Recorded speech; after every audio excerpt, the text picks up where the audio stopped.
Who is responsible? He thundered. She shook her head, unable to speak. Who? Chike, she whispered at last. Chike? Which Chike? The mechanic boy, she said, almost inaudible. Her father's face turned red. Mechanic boy? He stepped back, almost stumbling. Under my roof? A daughter of a church elder defied by a common apprentice? Mbano, God forbid.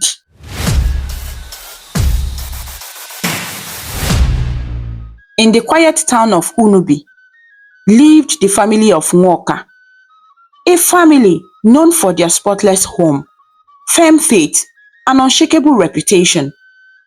Theirs was the kind of house where the scent of polish lingered in the sitting room, and the Bible always sat open on the center table. Every Sunday morning, the family of three walked to church in perfect order. Father in crisp white shirt, mother in lace wrapper and hair tie, and their daughter Emily dressed modestly and neat. To anyone passing by, the Walkers were the picture of grace and discipline. Their neighbors often whispered with admiration, "That Walker family, God really blessed them with a well-behaved daughter." But behind the neatly ironed curtains and the carefully chosen words of piety, something was quietly breaking. Emily was 17 years old, tall, slender, and beautiful in a quiet, soft-spoken way. Her almond-shaped eyes often carried a faraway look, as though she lived half in the world and half in her dreams. She spent her days helping her mother around the house, attending youth fellowship, and studying for her WAEC exams. Her father, Elder Walker, a church deacon, often told people that Emily was a light in a dark generation. Her mother, Madam Judith, nodded proudly each time he said it. But for months, Emily had been hiding a secret that now pressed against her ribcage, heavy and undeniable. Each morning, she wrapped her stomach in layers of clothing, praying the folds of her dresses would hide the gentle swell that had once been flat. At night, she cried silently into her pillow, terrified of what would happen if her parents found out. She knew what people in Unubi said about girls who got pregnant without marriage. She had heard them hiss and point when another girl in the next compound had been sent away. Her own mother had shaken her head then and muttered, "Shame will never enter this house." But shame had come, and it was growing inside her, heartbeat by heartbeat. It all started the previous year when Emily met Chike, a charming young apprentice who worked in a mechanic workshop near her school. He was tall and handsome, with easy laughter and a confidence that made her heart flutter. He would often wait by the roadside when school closed, carrying a bottle of cold Fanta and a pack of granules for her. They would walk home together, talking about dreams, his of owning a car workshop, hers of becoming a teacher. Chike had been kind and patient at first, but kindness mixed with youth and emotion had led them to cross a line Emily didn't even know she could. The night it happened, she had been scared but trusting. Afterward, she cried in his arms, afraid and confused. He had promised to marry her once he finished his apprenticeship. She believed him. But as the months passed and her body changed, Chike's promises faded like footprints in the rain. He stopped coming by. His phone was always off. And when she went to the mechanic workshop once to find him, she was told he had traveled to Newi to work with another master. He never said goodbye. Now, Emily bore the full weight of that mistake alone. One warm Sunday morning, sunlight poured through the curtains and the sound of church bells drifted across the town. Inside the Walker's home, Emily stood before her mirror, adjusting her church dress. It was a blue dress with small white flowers, but she had tied her waist wrapper higher than usual to conceal the roundness beneath. As she struggled with the zipper, her mother's voice called from the corridor, Emily, we are running late. Bring the Bible and my hair tie. Yes, Mama, she answered quickly, grabbing the items and hurrying out, careful not to draw attention to herself. At church, she sang hymns with trembling lips and bowed her head during prayers, afraid that if anyone looked too long, they would see the truth written across her face. Elder Walker preached that day about purity and the wages of sin. His voice thundered through the church, and Emily's heart pounded. A good name, he declared, is better than riches. A family must guide its reputation with righteousness. Every word pierced her like a blade. Weeks turned into months. The rainy season had come, washing the town in green and mud. Emily's clothes grew tighter. She wore loose sweaters even when it was warm. But her mother's eyes missed nothing. One late afternoon, while Emily was sweeping the veranda, her mother stood at the doorway watching. Something about her daughter's body, the fullness of her body, struck her. Emily, she said softly, come here. Emily froze. Her hands tightened around the broom. Come, Judith repeated. Emily approached slowly, her heartbeat echoing in her ears. Her mother's sharp eyes studied her from head to toe.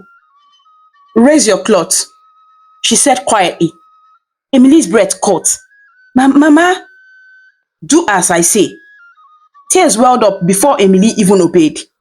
Her fingers shook as she lifted the edge of her cloth, revealing the unmistakable curve of her belly. For a moment, silence hung heavy between them. The wind rustled the plantain leaves behind the house. Then came the gasp. Jesus Christ! Mama Judith staggered back, clutching her chest as if struck by lightning. Emily, you? My daughter? Her voice broke, rising to a cry. What have you done? Who did this to you? Mama, please, Emily whispered, falling to her knees. I didn't mean to. Mama, please, forgive me. Don't say another word, her mother snapped, her voice trembling with rage and heartbreak. How could you bring this shame into our home? The sound of the commotion drew Elder Walker from inside. He appeared at the doorway, Bible still in his hand. What is happening here? He asked sternly. His wife turned, tears streaking her cheeks. Ask your daughter, she cried. Ask her what she has done. Elder Walker's eyes shifted to Emily, who knelt trembling on the veranda floor. He looked at her, then at her belly, and realization dawned on his face like a dark cloud blotting the sun. His expression hardened instantly. Is this true? He demanded, his voice low and dangerous. Emily could not answer. Her sobs came in quiet gasps. Who is responsible? He thundered. She shook her head, unable to speak. Who? Chike, she whispered at last. Chike? Which Chike? The mechanic boy, she said, almost inaudible. Her father's face turned red. Mechanic boy? He stepped back, almost stumbling. Under my roof? A daughter of a church elder defied by a common apprentice? Mbano, God forbid. Mama Judith wailed, pressing her hands to her head. How will we face the congregation? What will people say? They will mock us. Elder Walker's eyes burned with fury. You have destroyed our name, Emily. You have brought disgrace into this household. I'm sorry, Papa, Emily cried. Please forgive me. I was scared. Forgive? He shouted. How can I forgive such abomination? You, who prayed with us every morning, carrying sin in your womb, under my roof? Ha, Mbano. He turned away, breathing heavily, veins rising on his neck. His wife sobbed quietly, rocking herself. Emily crawled closer, clutching her mother's wrapper. Mama, please don't send me away. I'll do anything. I'll stay inside. I won't go out. I will repent. Please. But Mama Judith only wept harder. You have ruined me. Emily, people will laugh. They will say we couldn't train our only child. Her father's voice came again, cold and final. You cannot stay here. Oh. Hey, you cannot stay in my house. Emily's head checked up. Papa, no, please. You cannot stay in this house and stain the name I built before God and men. You will leave tonight. The words struck her like a blow. Her hands trembled. Tonight? Papa, where will I go? I have nowhere. That is not my concern, he said, turning his face away. You made your choice the day you laid with that boy. Now live with the result. Her mother tried to speak, but her voice broke. Maybe we can keep her inside till after. No, he said sharply. The walls of this house will not hide sin. He looked at Emily again, his voice trembling now not with anger, but deep disappointment. You were my pride, my only child. You have turned into my shame. Emily fell prostrate, sobbing into the cold towels, but his face remained unmoved. By nightfall, the house was silent except for the ticking clock in the sitting room.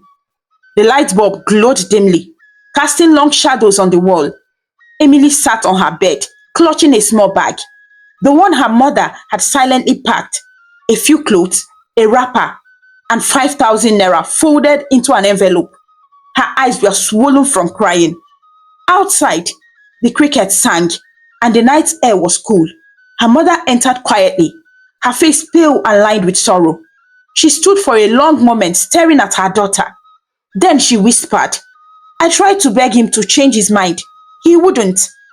Emily rose and reached for her mother's hand, but Mama Judith pulled back slightly, afraid, ashamed, broken. I don't know how to help you, my child, she said in a trembling voice, but may God go with you. She pressed a small rosary into Emily's hand, then turned and left before her tears could fall again. Moments later, Elder Walker appeared at the door. His jaw was tight.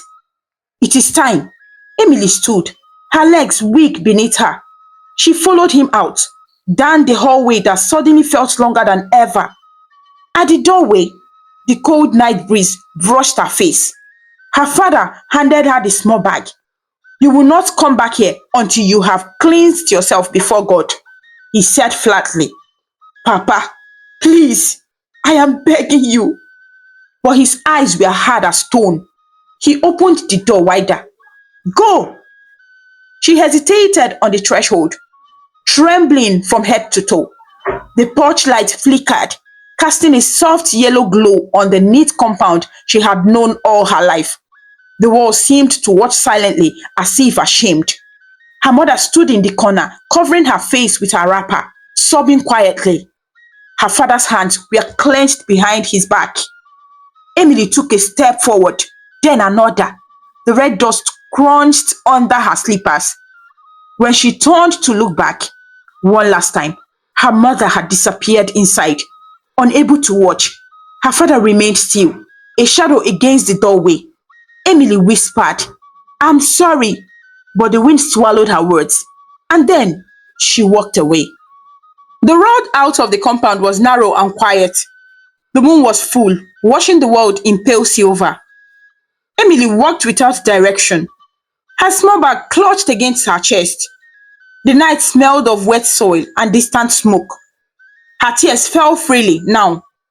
There was no one left to hide them from.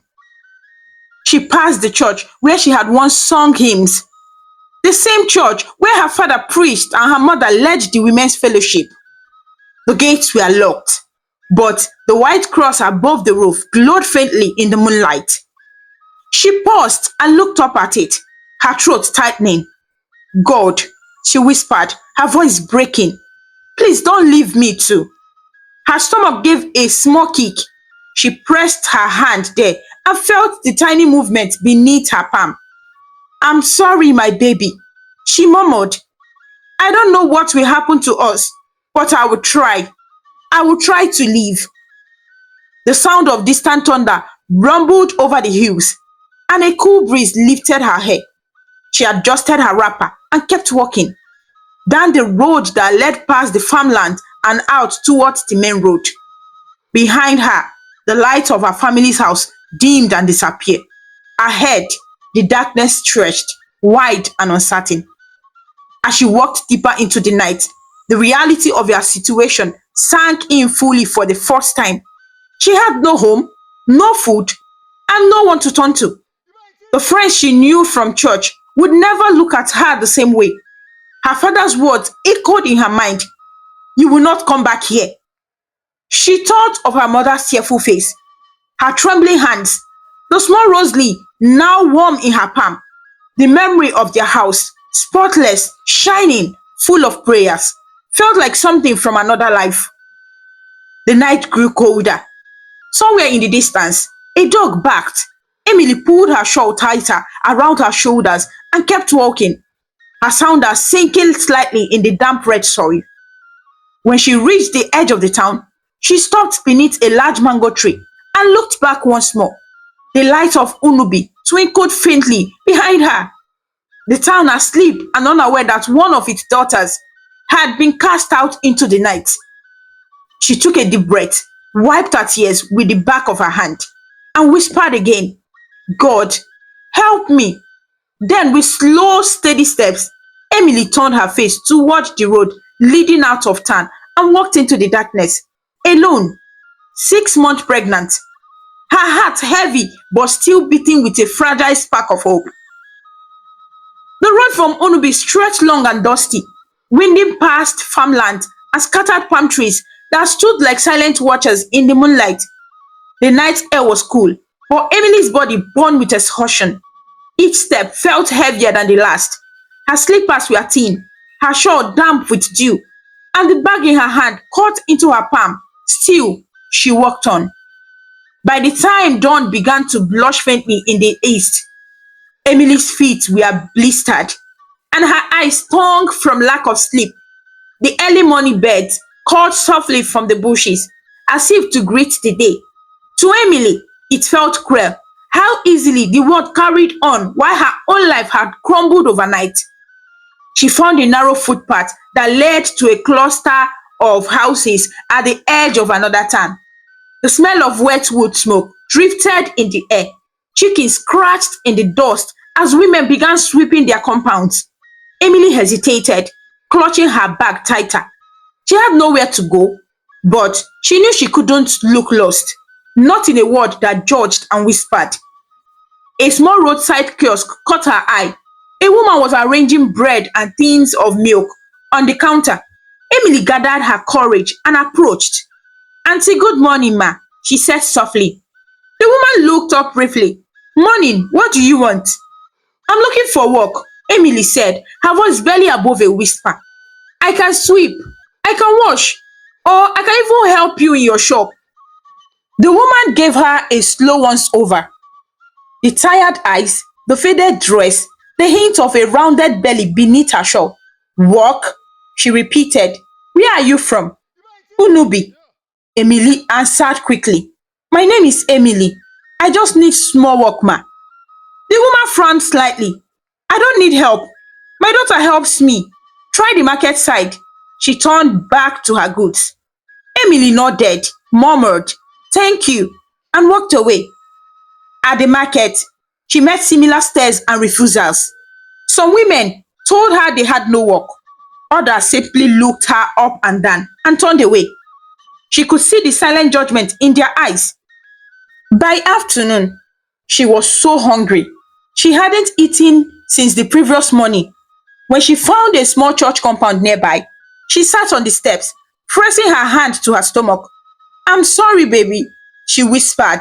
Just hold on a little. She sat there until the sun dipped low and the world glowed in the soft gold of evening. When the gatekeeper came to lock the church, he found her still sitting there. You can't sleep here, oh, he said kindly but firmly. Go home, my daughter. Emily forced a faint smile. Yes, sir. She stood and walked away. her feet dragging. Home? She thought bitterly. She no longer had one. That night, she found shelter under a wooden house beside an empty shop. The town quieted. Crickets sang. She lay down on the bare ground, her shawl wrapped tight against the chill. The baby moved inside her, and she placed a hand on her belly. It's just us now, she whispered, then tears slipping down her cheeks. She drifted into an uneasy sleep. Days turned into weeks. Emily moved from town to town, always working, always searching. Sometimes she helped women fry akara or sweep compounds. They paid her with leftover food or a few nairas.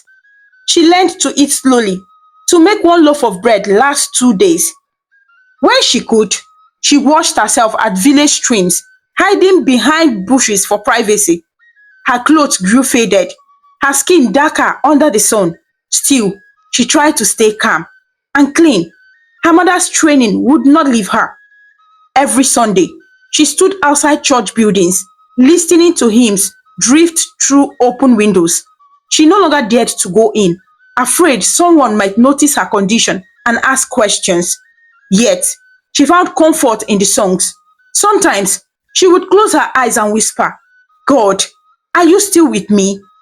When it rained, she huddled under trees or verandas, clutching her shawl and praying the thunder would pass quickly. When it was sunny, she searched for work again, always with the same quiet humility, always facing rejection. In the town of Ekulobia, a kind woman named Auntie Grace finally gave her a few days' work washing clothes. Grace noticed her gentleness, and though she didn't ask questions, she gave Emily food and let her sleep in the corridor for 2 nights. On the third morning, Grace said softly, you can stay longer if you want, but my husband may not like it. People talk too much. Emily understood. She thanked her with tears in her eyes and left quietly before dawn. As she walked away, Grace watched her from the doorway, her heart heavy with pity, but her hands tied by fear of gossip. By now, Emily was 7 months gone. Her back ached constantly, and sometimes her ankles swelled.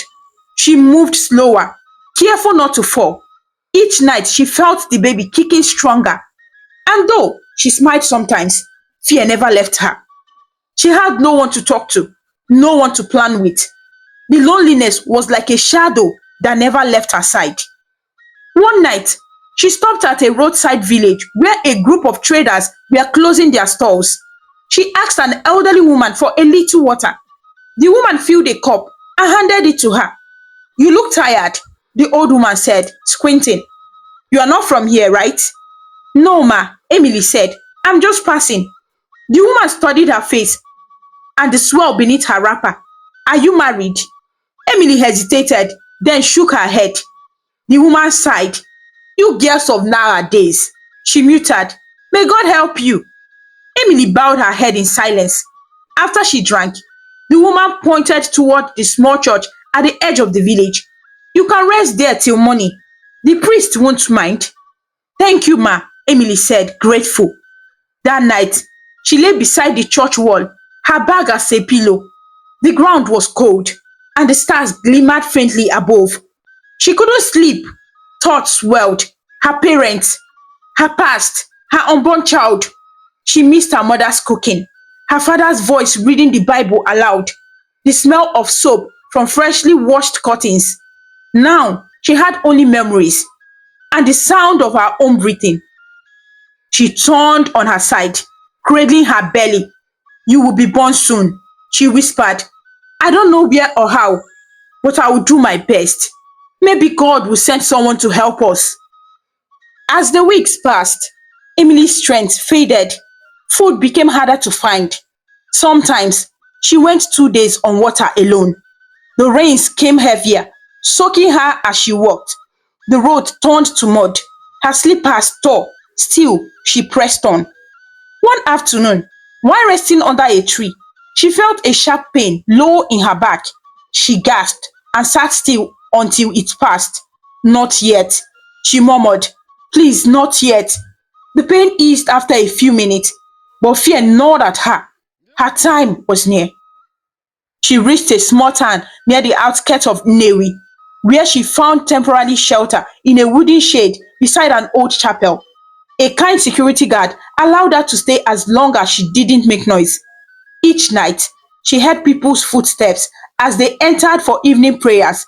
She listened quietly from outside, feeling both near and far from God. One evening, she met a young woman who came to sweep the church compound. The woman's name was Ngozi. She smiled warmly at Emily and shared a piece of roasted yam with her. For the first time in months, Emily laughed softly. You are strong, Ngozi said. You remind me of my sister. She too faced hard times.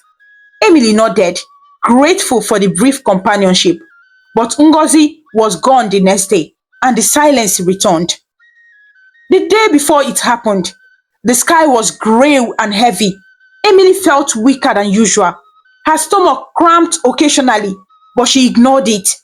She had learned to endure pain quietly. She spent the evening under a shade in the church, her shawl wrapped tight, whispering short prayers for strength. When the first pang struck, it was still dark. She woke with a start, clutching her belly. The pain was deep, twisting, unlike anything she had felt before. Sweat broke out on her forehead. She tried to stand, but doubled over, gasping. God, please, not now, she whispered. The cricket chirped on, unaware of her agony. The early morning breeze carried the faint scent of rain. Another wave of pain hit, stronger this time, forcing her to her knees. She pressed her hand to her mouth to keep from crying out loud. Her mind raced. There was no one nearby, no help, no midwife. The guard would not be back until morning. She crawled toward the back of the church, seeking shelter under a small wooden shade near the fence. Her breath caught in short gasps. The contractions grew sharper, closer together. She lay on the bare earth, clutching the edge of her wrapper, biting her lips to keep from screaming. Tears streamed down her face as the pain tore through her body again and again. She remembered her mother's words long ago. Childbirth is a woman's cross. Now she understood. Hours seemed to stretch like eternity. Her world narrowed to pain, breath, and prayer. She whispered through her tears, God, please save me. Don't let me die here. When the next contraction came, something shifted deep inside her, and an instinct took over. Her body bore down, trembling. The cry she had held in escaped her lips, a low, raw sound swallowed by the wind. Then, through the fog of agony, she heard it, a tiny, fragile wail. Her heart leaped. She looked down and saw the small, slippery body of her newborn lying between her trembling hands. The baby's cries pierced the cold dawn air, weak but alive. Emily let out a sob, half joy, half relief. With shaking hands, she pulled the baby close to her chest. He was so small, his skin glistening in the dim light, his cry growing softer as he felt her warmth. She used the corner of her wrapper to wipe him gently, whispering, Shh, shh, my baby, my boy, it is all right. The sky began to lighten. Birds started to stir in the trees above. Emily cradled the infant tightly against her chest, her tears falling onto his tiny face. You are here, she whispered, her voice trembling. You made it. She looked around the empty churchyard. The world was silent except for the chirping of morning birds. The ground beneath her was damp and cold, but in her arms was warmth, fragile, new, and precious.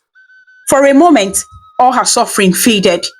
There was only the sound of her son's breathing and the gentle rhythm of her heart.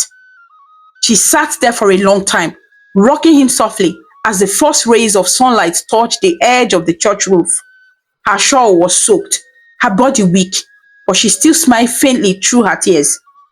The baby moved, making a small whimper. Emily kissed his forehead. You are safe, she murmured. Mama loves you. But as the golden light of morning spread across the sky, reality crept back into her heart like a shadow. She had nothing, no money, no home, no food. Her strength was nearly gone. The child stared again, hungry already. She tried to feed him, but she had no milk yet. Her heart broke at his tiny cries. Fear and despair settled over her. How could she care for him alone? How long before hunger claimed them both? Still, she rocked him gently, whispering prayers through her tears. God, show me what to do. Please, don't let him suffer because of me. The church bell rang faintly in the distance. The sound echoed softly through the quiet morning like a call from heaven. Emily looked up, her face streaked with tears, and whispered one final prayer, then bent her head and kissed the baby again. You will live, my son, she said, her voice breaking. No matter what happens, you will live.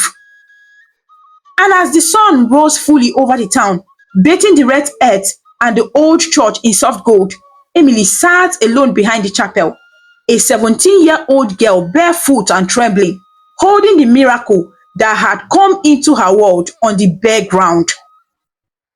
The sun had fully risen over the quiet town when Emily finally stopped crying. Her body ached from the long night, her hands trembled, and her eyes were swollen from tears. The newborn baby lay wrapped in the corner of her shawl, sleeping soundly against her chest. He was small, so tiny that she feared she might break him if she held him too tightly.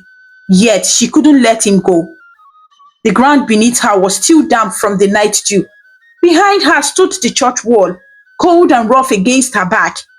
All around, the early morning world came alive. Birds chirped in the trees. Distant voices called out greetings. A cock crowed somewhere nearby.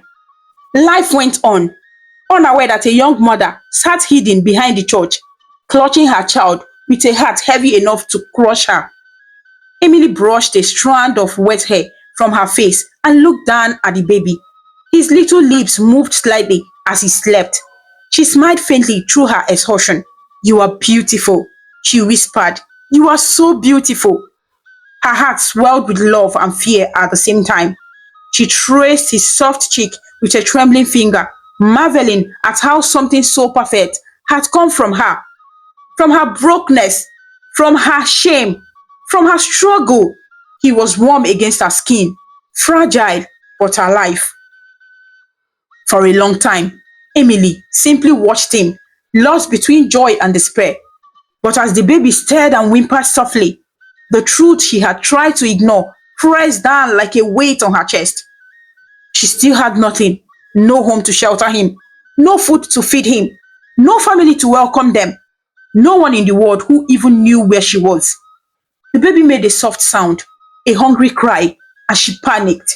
Sorry, my child, she whispered, rocking him gently. Mama is here. But her milk had not yet come, and her breast ached painfully. She had no way to soothe him. His cries grew louder, thin and desperate, filling the cold air with a sound that pierced her soul. Emily's arms shook as she held him closer, tears falling onto his tiny face. Please stop crying, she pleaded. Please, my baby, don't cry. Her heart screamed inside her. She wanted to keep him forever. She wanted to watch him grow, to hold his hand, to whisper his name. But how could she? She couldn't even feed him breakfast. She couldn't even give him a bed. Her eyes lifted to the sky, where clouds drifted lazily above. God, she whispered through sobs, why did you let this happen? What am I supposed to do now?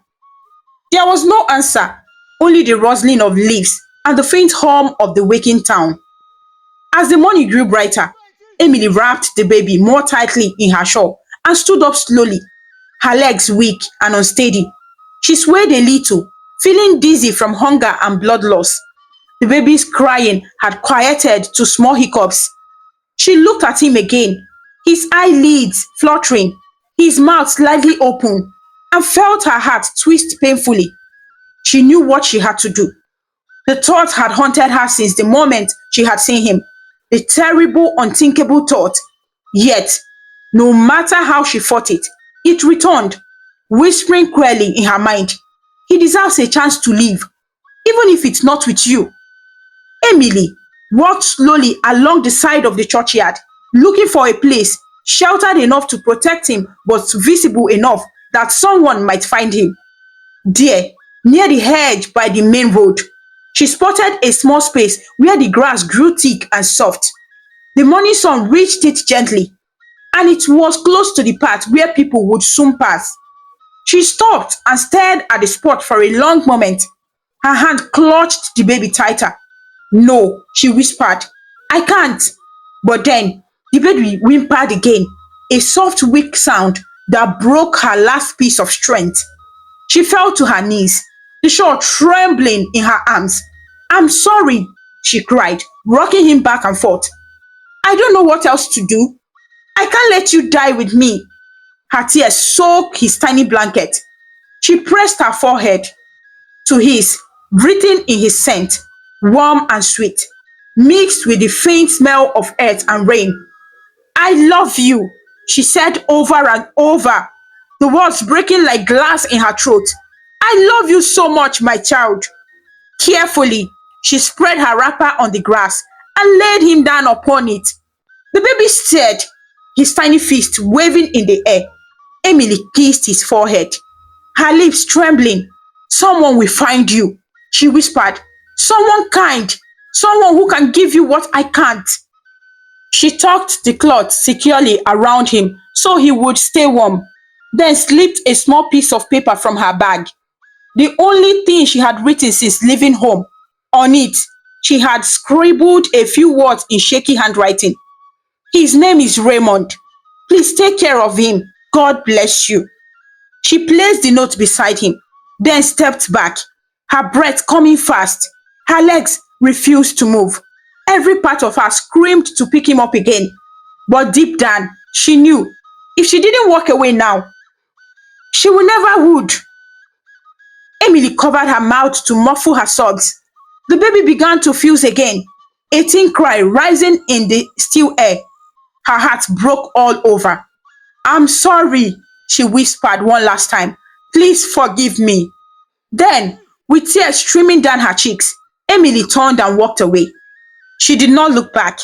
The sound of his cry followed her like an echo, soft, distant, then fading into silence as she disappeared down the dusty road. Later that morning, the world had fully awakened. The sun shone bright over Unubi's neighboring town. Women hurried to the market carrying baskets on their head.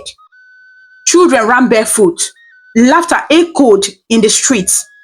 Among them was Ezinne, a widow in her late 40s, heading to the market with a tray of vegetables balanced carefully on her head. Her wrapper was old but clean, her steps steady. She had lived alone for years since her husband's passing, surviving on little but her hands' hard work and her unshakable faith.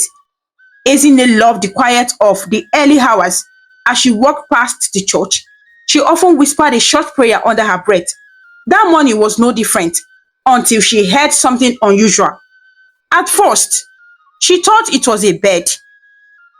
A faint, high-pitched sound, soft but steady, came from nearby the roadside hedge.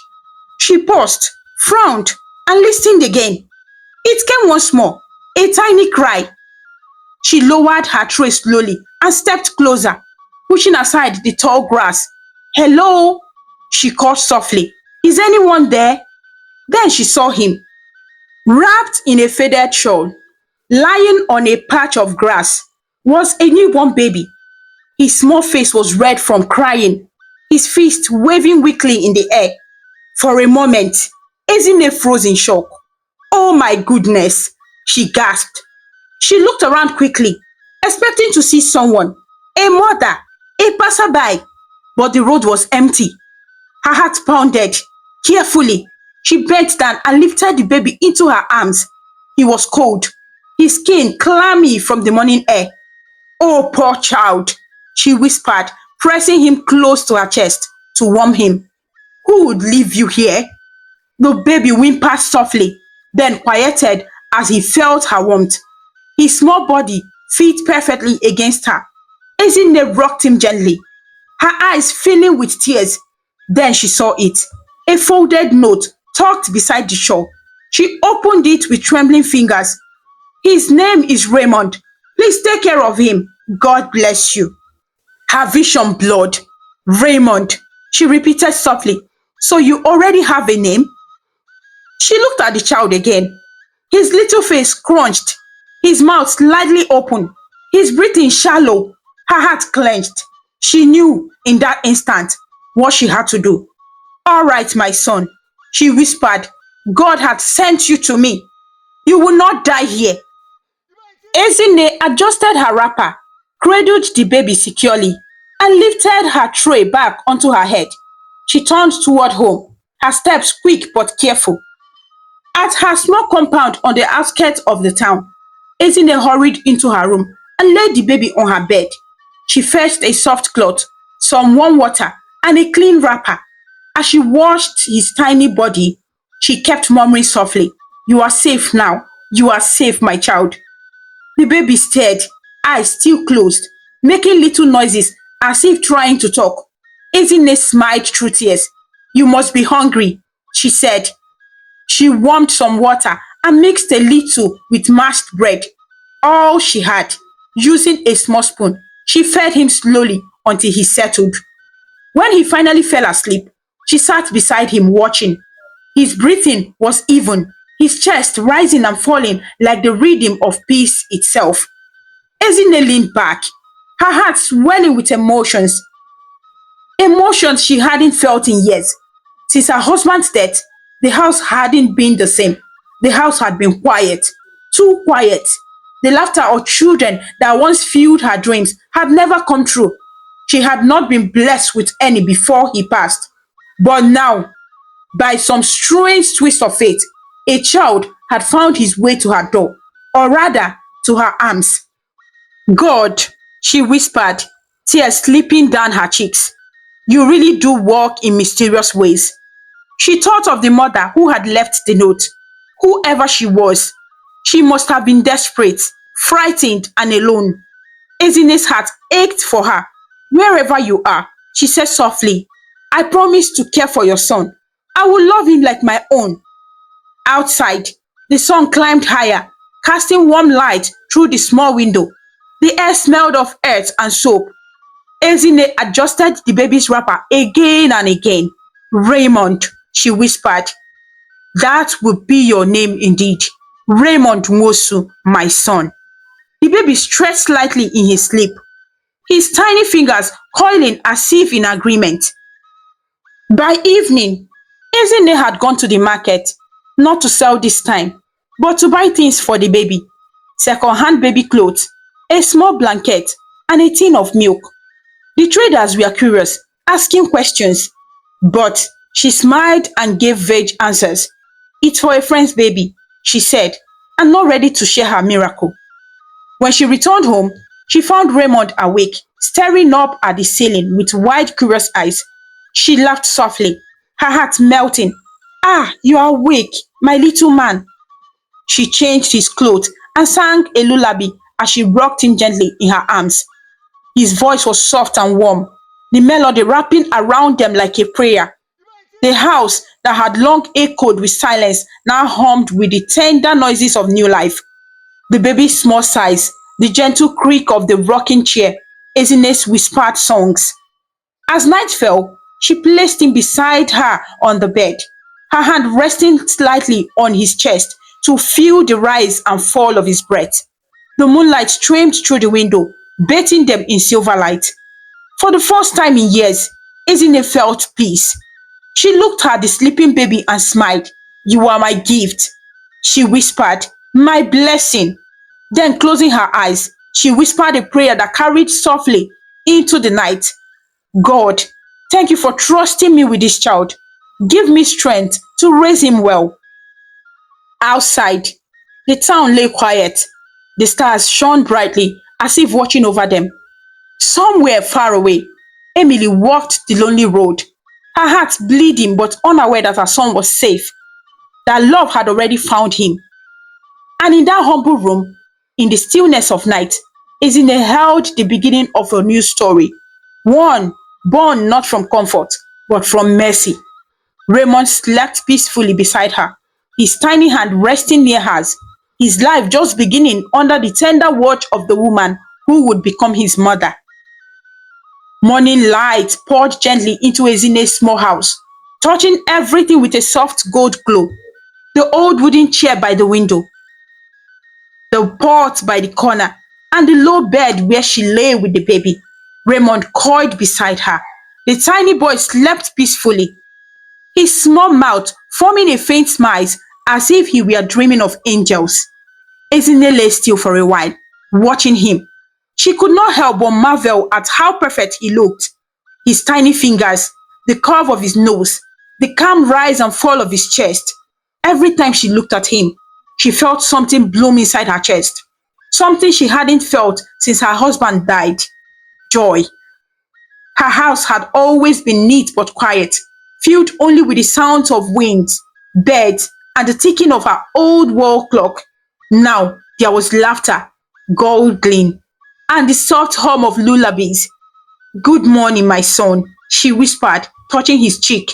The baby stirred slightly, letting out a soft whimper before settling again. Ezine smiled, her heart full.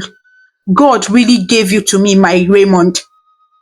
That was how their days began, in peace, in gratitude, and in the warmth of love that asked for nothing in return. Raising a baby alone was not easy. Ezine knew that from that week, there were nights when Raymond cried until dawn, and she would walk the length of the small room, whispering, Hush, my dear, Mama is here. Her back would ache, her eyes heavy, but she never lost patience. She sang him songs that her own mother used to sing, gentle melodies about hope, faith, and the goodness of God. During the day, she tied him to her back with a soft wrapper and went to the market to sell vegetables. The other women teased her kindly. Ezine, you have turned to a young mother again, oh. They laughed. She would smile shyly. Na so God do am oh. He remembered me. When business was slow, she would feed Raymond from a small feeding bottle, whispering prayers that God would bless every drop. Sometimes she sold almost nothing, but each evening when she carried him home and he smiled up at her, she felt rich. As months turned into years, Raymond grew stronger and livelier. He was curious and bright, always reaching for things, always giggling when Ezine made funny faces. He took his first steps one quiet afternoon while Ezine was washing clothes outside.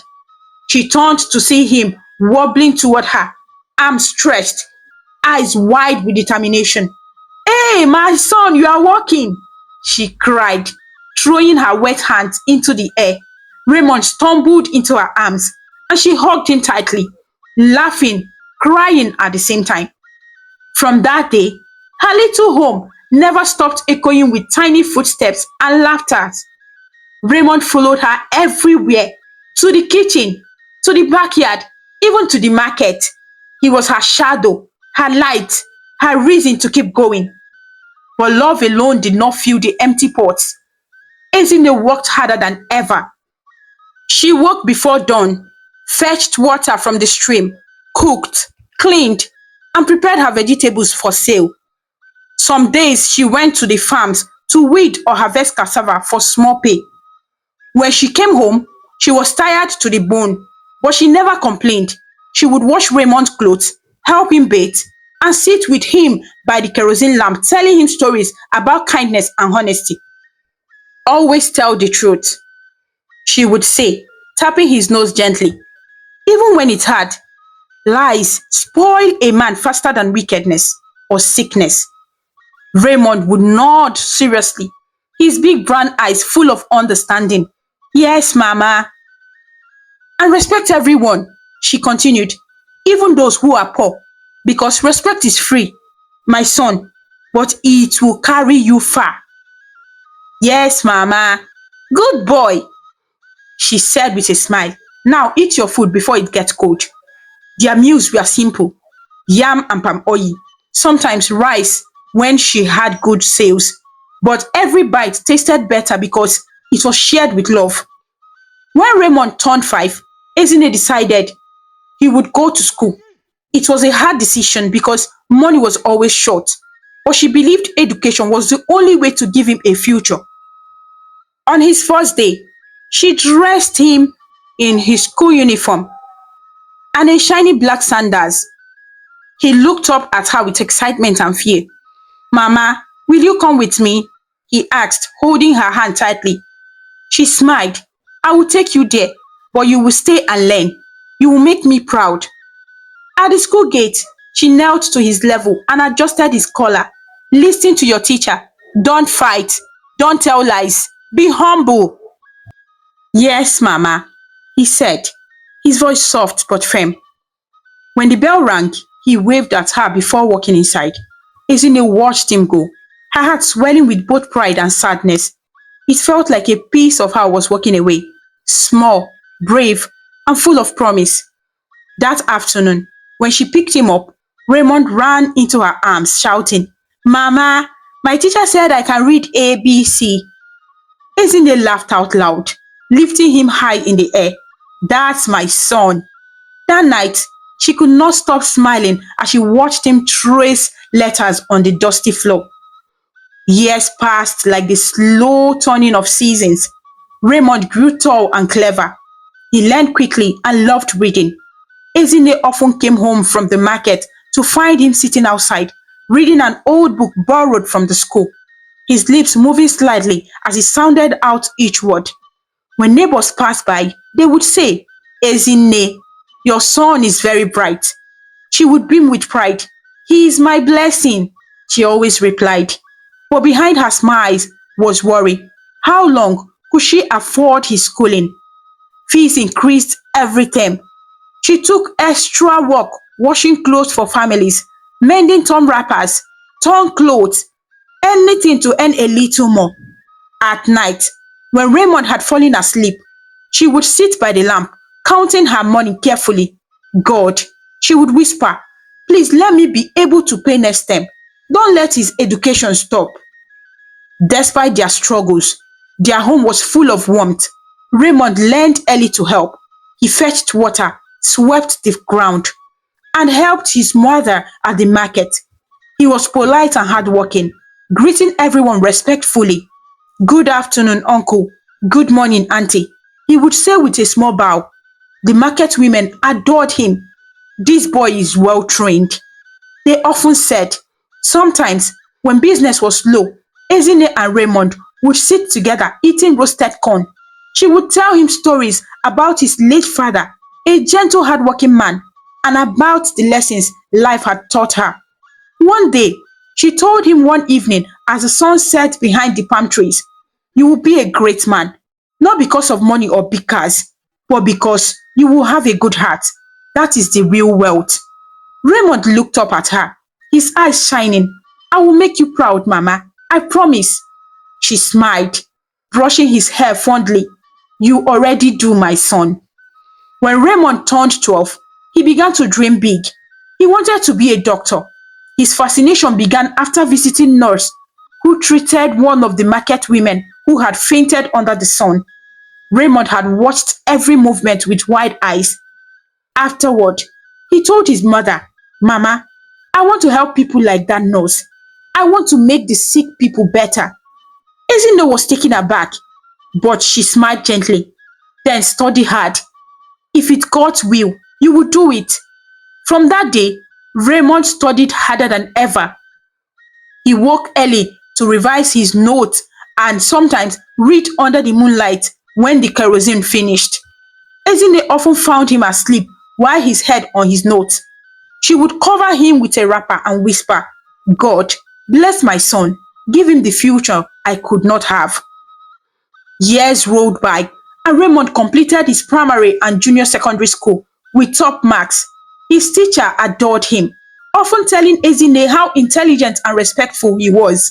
Madam, one of them said, this boy has a very bright future. He just needs opportunity. Ezine's eyes always filled with tears of gratitude. Thank you, sir. I will keep praying. She worked harder, saving every naira she could. Sometimes she skipped meals just to buy his books. When Raymond noticed, he started helping her more, carrying her goods to the market, running errands, and even tutoring younger children for small nairas. Mama, he said one evening, handing her a few notes. Keep this. I want to help too. She looked at him with tears in her eyes. Ah, my son, may God reward you. You are my strength. By the time Raymond reached his final year of secondary school, life was tougher than ever. Prices had risen, and Ezine's health had begun to weaken from years of hard labor. But she refused to give up. When she fell ill one rainy week, Raymond cooked for her and took care of her until she was well. He missed school only once. Mama, he said firmly, you've done enough. One day, I will take good care of you. She smiled faintly. That's what all children say. I mean it, he said. You will see. And she did believe him, not because of his words, but because of the determination in his eyes. Then came the day that changed everything. It was a hot afternoon, and Ezine was returning from the market when she found Raymond waiting outside, holding an envelope. His face was glowing with excitement. Mama, Mama, look! He cried, waving the paper. I did it! Ezine dropped her basket, startled. What is it? He handed her the envelope. A letter from the State Education Board. They said I've won a scholarship. For a moment, Ezine just stared, unsure if she had heard right. Scholarship? Yes! Raymond shouted, unable to contain his joy. They will pay for my university, all of it. I can study medicine, Mama. I can become a doctor. The world seemed to blur around Ezine. Her hands trembled as she held the letter, her eyes filled with tears, not of sorrow, but of pure, overwhelming joy. God, God, thank you, she cried, lifting her hands to the sky. You've remembered us. You have answered our prayers. Raymond hugged her tightly, laughing and crying at once. We did it, Mama. We did it together. She held him close, feeling his heart beating against hers. No, she whispered, her voice thick with emotion. You did it, my son. You've made me proud. They stood like that for a long time under the warm afternoon sun. Two souls bound by love, struggle, and faith. That evening, their small house glowed with joy, eating a cooked rice and stew, a feast compared to their usual meal. And they ate together, laughing until tears ran down their cheeks. Afterward, Raymond knelt before her and took her hand. Mama, he said softly, you've given me everything. I'll never forget what you've done for me. When I become a doctor, the first thing I'll do is to build you a big house. Ezine smiled, her eyes glistening. My son, I don't need a big house. You are my house. You are my blessing. But deep down, she knew life was changing. The boy she had found as a baby, the child she had raised with nothing but faith and love, was now standing on the edge of a new beginning. As night settled over their small home, Ezine lay awake, listening to the soft sounds of Raymond packing his few belongings for the journey ahead. She thought of how far they had come, from that day by the roadside to this moment of triumph. Tears slipped down her cheeks, but they were tears of gratitude.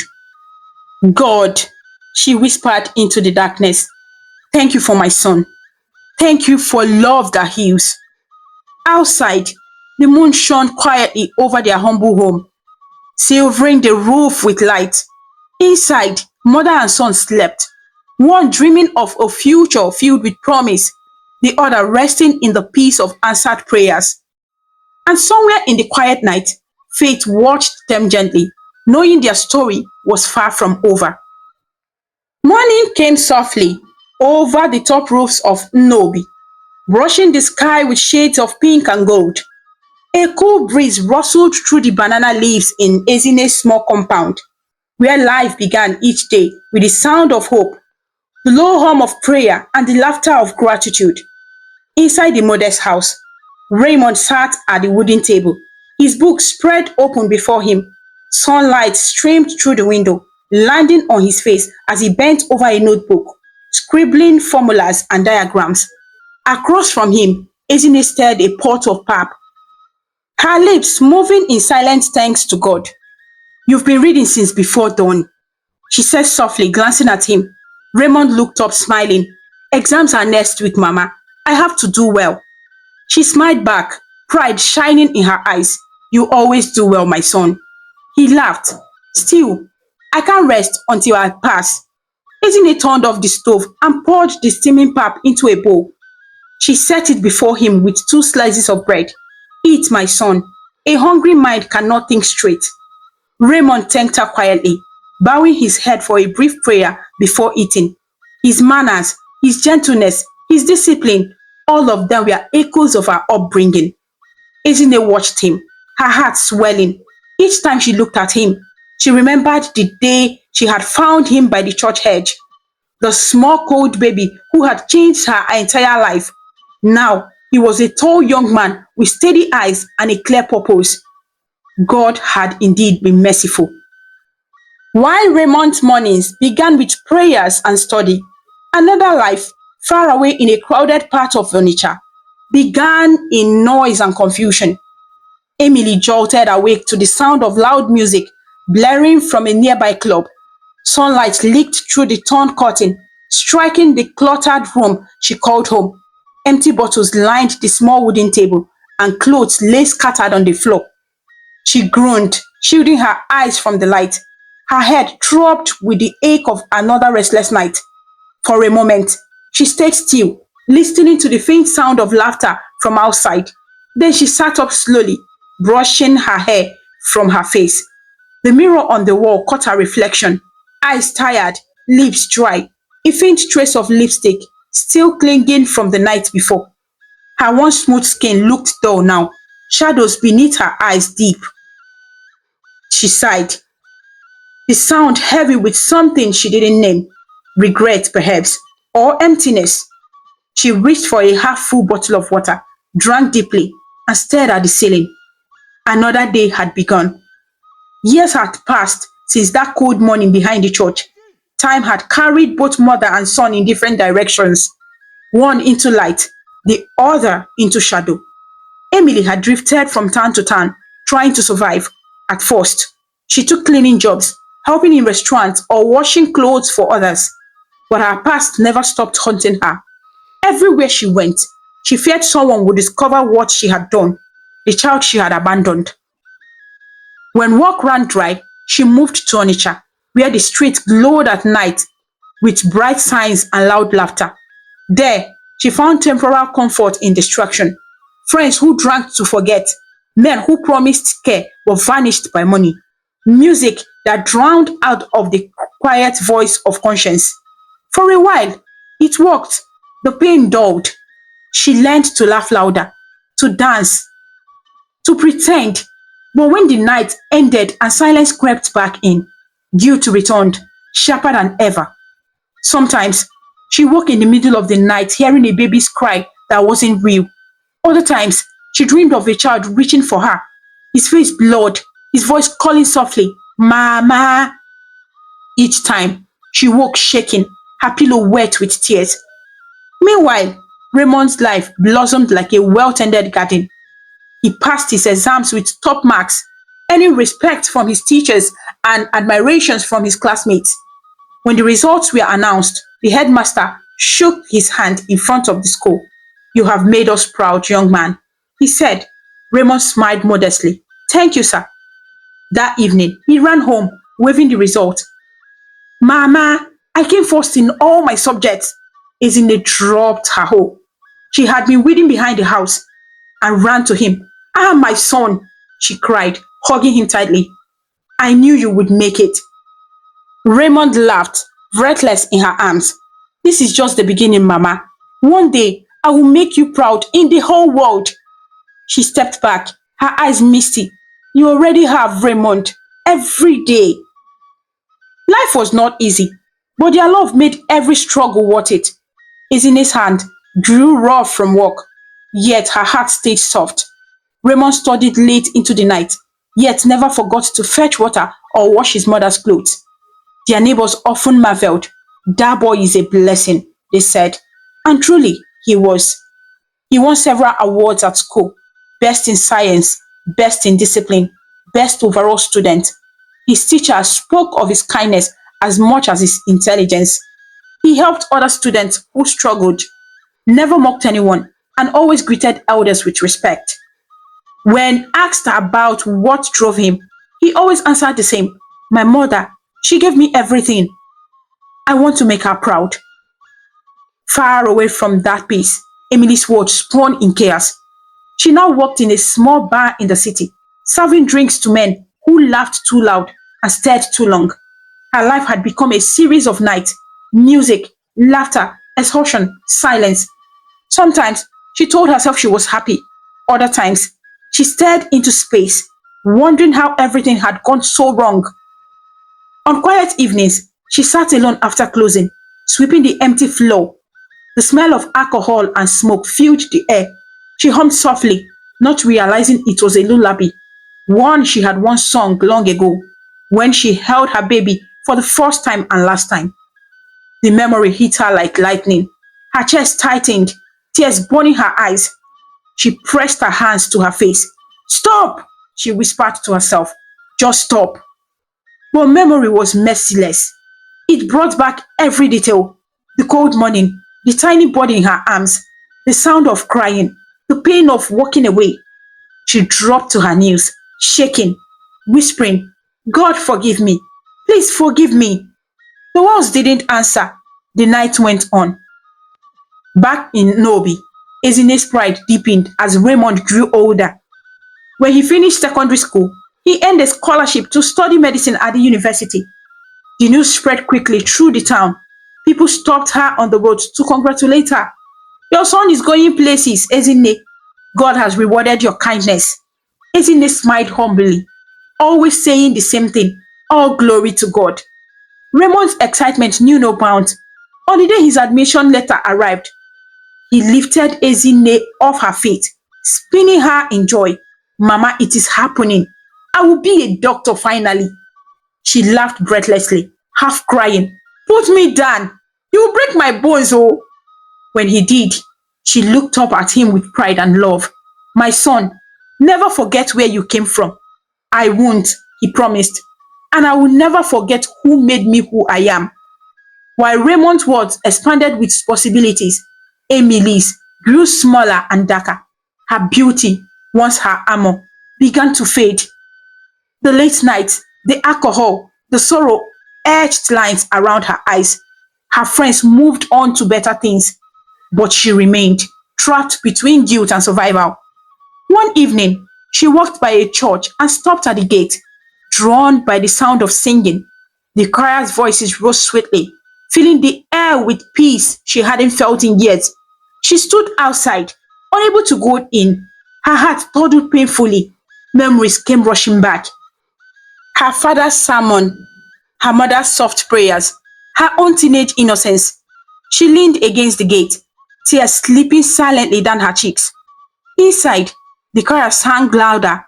Amazing grace, how sweet thou sound. Emily bowed her head, whispering, that saved a wretch like me. For a few moments, she let herself cry, letting the song wash over her like rain on dry earth.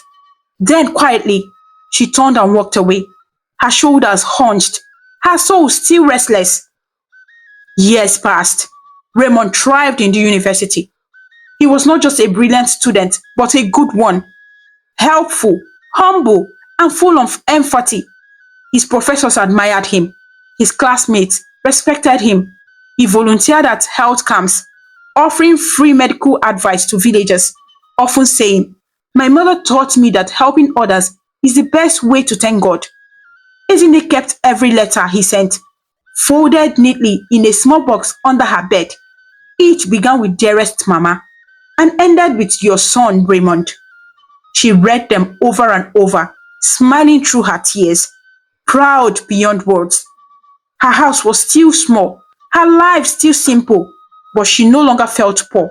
Her heart was full. Emily's life, on the other hand, was a slow descent into regret. By her mid-30s, the nightlife had lost its sparkle. Her friends were gone, replaced by strangers who cared little for her. She moved from one house to another, never staying long, always running from the emptiness that followed her. Sometimes she stood at her window at night, watching mothers walk their children home, and a dull ache settled in her chest. She imagined what her son might look like now, tall, maybe, like his father has been, smart, kind. She liked to believe he was alive and happy. Maybe God kept him safe. She would whisper into the darkness, maybe he forgave me, but deep down, she wasn't sure. By the time Raymond graduated from university, he was already one of the best students in his faculty. His professors recommended him for an international scholarship to further his studies abroad. When he told Ezine, she stood frozen, the cooking spoon still held in her hand. Abroad? She repeated, almost in disbelief. Yes, Mama. Raymond's eyes shone. A medical school overseas, full scholarship. It's a big opportunity. She sank slowly onto a stool, her heart pounding. You'll be far away, she murmured. He knelt beside her, taking her hands gently. Just for a while, Mama. I will come back, I promise. Her lips trembled. I will miss you. I will call you every week. I will write. And when I finish, I will come home and build you that big house I promised. Isn't it chuckled softly through her tears? My son, I don't need a big house. I only need to see you happy. He hugged her tightly. You will see that, Mama, I swear. The day he left, the whole community came to the bus park. The neighbors gathered, clapping and cheering. Dr. Raymond, the pride of Nobi, they called. Ezinne stood by his side, clutching a small handkerchief, trying to hide her tears. When the bus door opened, Raymond hugged her one last time. Mama, he said quietly, thank you for everything. You gave me life. She placed her hands on his cheeks, smiling through tears. And you gave me meaning.